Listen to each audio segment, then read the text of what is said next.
we have to say while we draw breath. Distress caused this untimely death. November the 7th, 1817, and William is on the scaffold in Derby, awaiting his death.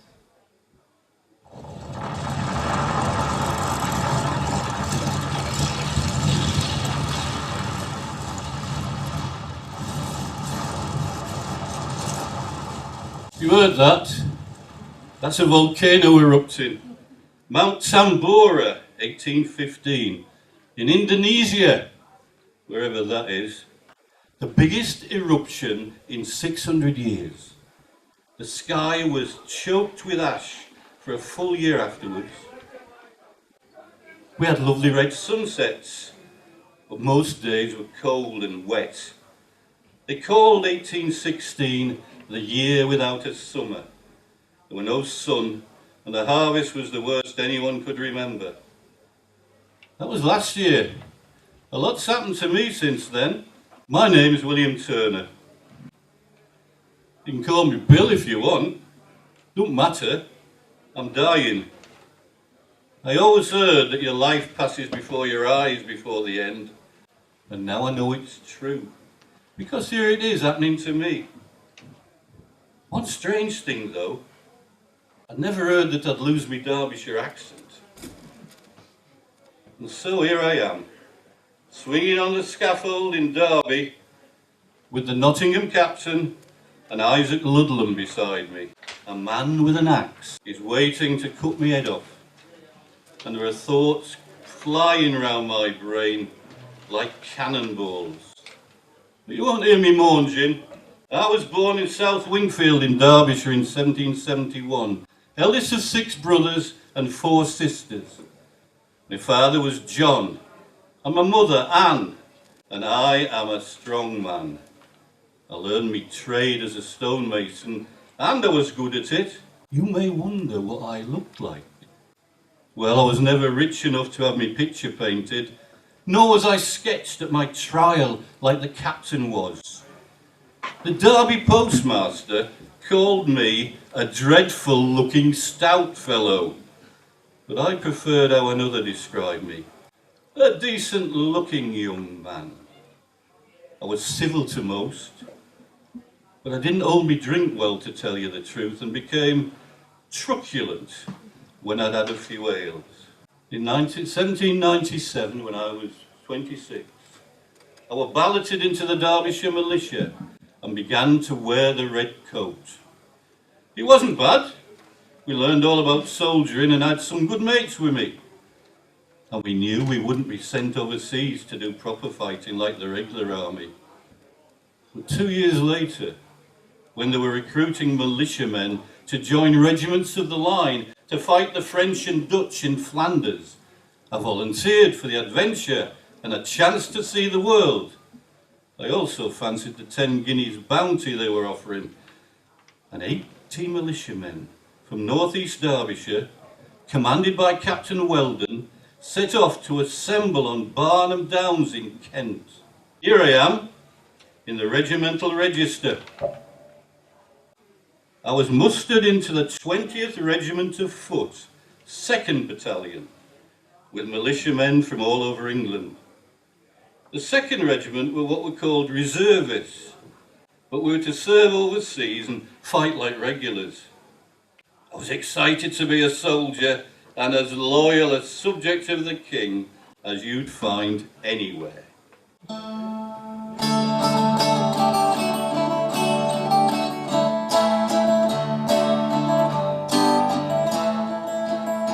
As I rode down Strawberry Hill, a beautiful sight I behold. The lasses all crying, wringing their hands, saying the rout has come for the blues. The rout has just come for the blues. And the daughter unto her old mother did say, my heart's filled with love for the blues. I'll pack up me clothing and make no delay. I'll travel the world with the blues. I'll travel the world with the blues. And the landlord and landlady walk arm in arm, and so did the young women too.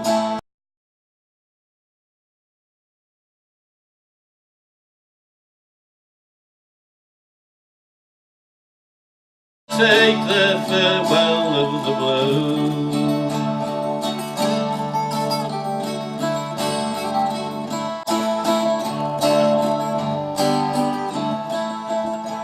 He's as handsome a fellow as ever you'd see, when he's dressed in his majesty's clothes. You can search England, Ireland and Scotland all through, but there's none to compare with the blues. There's none to compare with the blues. Our ship is waiting, we must away, sing success to George and his blues. Let's give 3 huzzas, success to King George, success to King George and his blues, success to King George and his blues.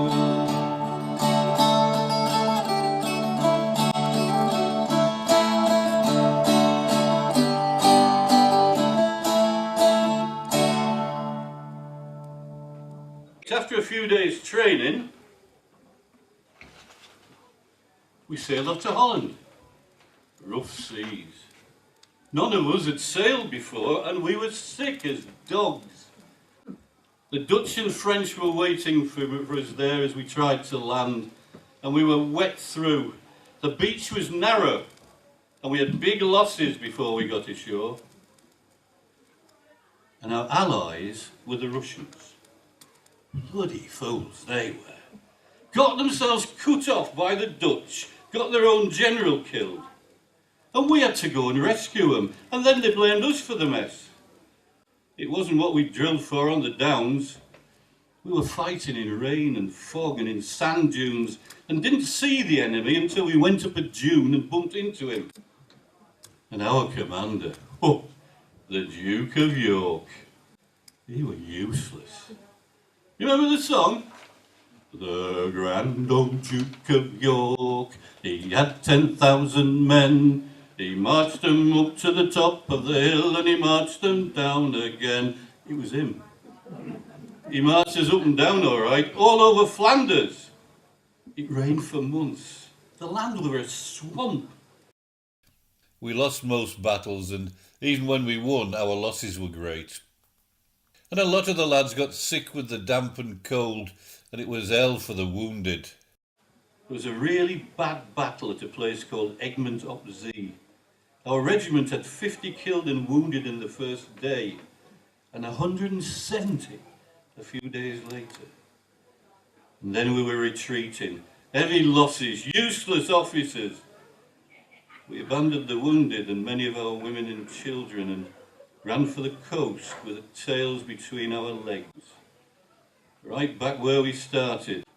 Besieged, with our supplies almost gone and winter ahead of us. It looked like we might have to surrender, but the Duke sued for peace and the Navy came to take us off. But many comrades were left buried in that wet ground, killed in battles that were a shambles. And in the end it had no point, except to teach us poor soldiers that we weren't going to live long. Hey, want to know why the officers were so useless? Want to know why they didn't have the first clue about soldiering? Well, it's this. The grand old Duke had a mistress called Mrs. Clark. And if somebody wanted to become an officer, they had to buy a commission in the army and pay Mrs. Clark.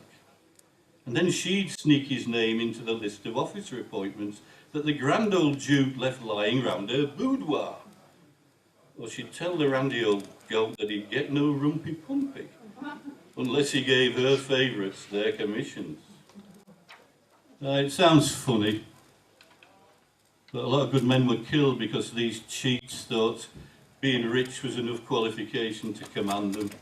That's something I'll never forgive. Well, we get back to Kent in one heck of a mess. Landed at different ports, regrouped at Ashford's. And there we were a few weeks later when we were told we'd got to go to Ireland. Ireland for the winter. That was enough for me. Have a look at this on my army record. As you can see, I deserted. Worked my way home and was glad to see South Wingfield again. I told people I'd been discharged and hoped the army wouldn't come for me. I'd had enough of soldiering, enough of being seasick, enough of being wet and cold, enough of useless officers, and enough of being shot at for sixpence a day.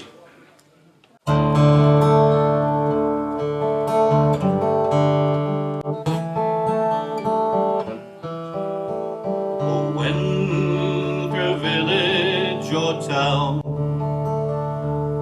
a recruiting soldiers come with lies and bullying around, they rattle away on the drum, and great sums of money they promise they never mean to pay. Of this, brave fellows, be certain, you'll be shot at for sixpence a day. You'll be shot at for sixpence a day.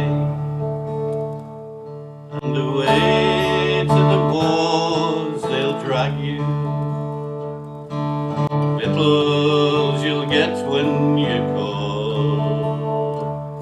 For a soldier in battle has a hot breakfast of powder and ball. And should you be foolishly bold and this advice turn away, you'll never live to grow when you're shot at for sixpence a day. When you're shot at for sixpence a day.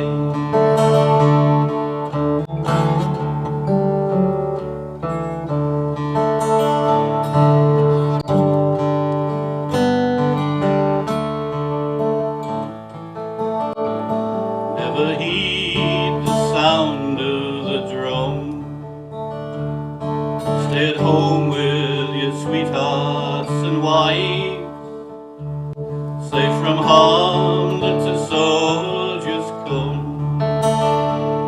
and lops off their limbs and their lines. For the captains get all the gold, and the men lose their lives in the fray.